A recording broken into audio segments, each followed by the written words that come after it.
Менің каналыма қош келдіңіздер. Бүгін тауық етінен өте дәмді рулеттер дайындаймын. Кез келген мерекелік дастарханның көркін беретін тіске басарлар жасайтын боламын.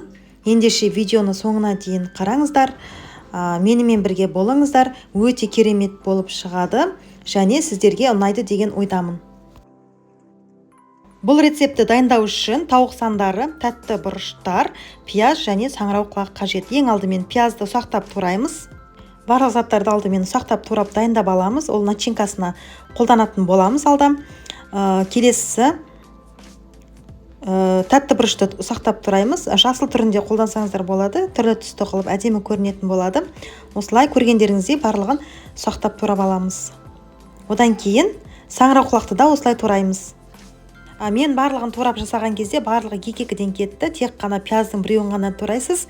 2 дана саңырауқұлақ және 2 дана тәтті бұрышты турайсыз. Келесі тауық санының етінен сүйегін ажыратып кесіп аламыз. Осылай кесеміз және етін кесіп алмай, сүйегін ғана бөліп аламыз.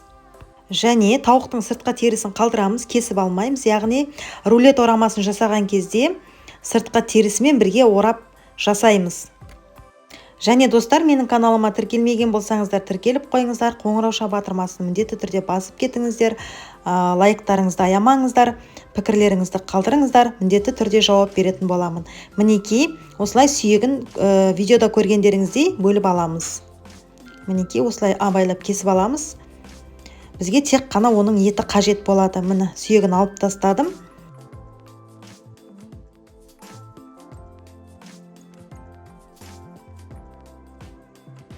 Бағанағы салмасына қажетті заттарды қуырамыз. Алдымен табамызға сұйық майды құйып, ысытып алғаннан кейін пиязды салып қуырамыз. Одан кейін оның үстінен бағанағы тәтті бұрышты, саңырауқұлақты қосып, жақсылап барлығын қуырамыз.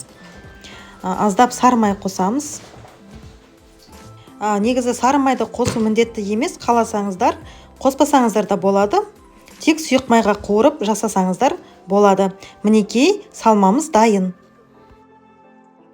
Енді бағанағы тауық етін дайындау үшін алдымен салафанды қойып, оның үстінен тауық етін қоямыз. Мінекей, бағанағы терісін алған жоқпын, осылай тұрады. Оның үстінен салафанды бетіне жауып, асқаналық балғамен үстінен ұрғылап жаямыз. Негізі бетіне салафанды қоймай ұрғылай берсеңіздер болады екен. Мен езіліп кетемін деп ойлағанмын. Езілмейді екен, осылай ұрғылай берсеңіздер болады.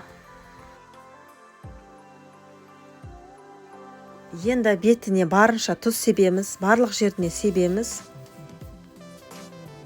Және қара бұрыш себеміз. Бағанағы тауықтың орамасына ішіне салма жасаймыз құймақтан. Ол үшін осылай алдымен ыдысқа жұмыртқаны салып, үстінен бағанағы қуырған салманы араластырамыз, барлығын қосамыз, біріктіреміз. Менде шамамен жұмыртқа 5 штуктай кетті. Негізі барлығын қосып араластырамыз да құймақ жасайтын боламыз. Бағанағы жасаған салмаңыздың барлығын қосасыз, жұмыртқаға араластырып осылай құймақ жасайсыз. Құймағыңыз сәл қалыңдау болғаны жақсы. Сол кезде рулетіңіздің көлемі де үлкендеу, жақсы дәмді болады. Құймаққа тұз қосқан жоқпын, себебі бағана тауықтың етіне тұз қосқандықтан сол тұздың дәмі жетеді. Мінекей, орташа оттың үстінде осылай беті қызарғанша пісіреміз. Бетін қатты күйгізіп, қызартып керегі жоқ, негізі орташа оттың үстінде осылай пісіріп аламыз. Піскен құймақты бетінен салып, сыртынан салафанмен ораймыз, яғни рулет жасаймыз.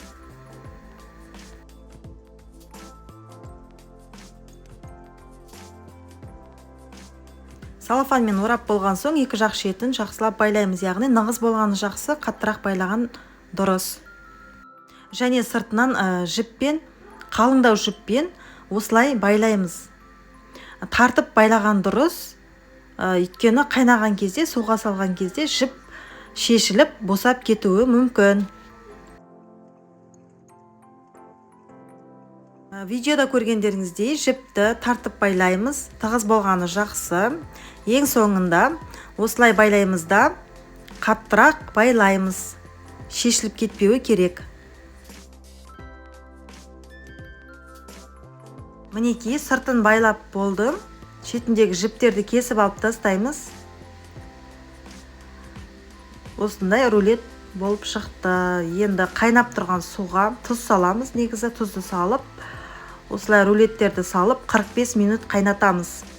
Достар, бұл тауық еті жұмсақ, нәзік болып піседі, суда піскендіктен, және тез дайын болады. Піскен рулеттердің үстінен осылай ауыр затты қойып, бір түнге қойып қоясыздар. Сол кезде өз формасын сақтайды. Енді сыртын орап тұрған жіпті және салафанды шешіп алып тастаймыз.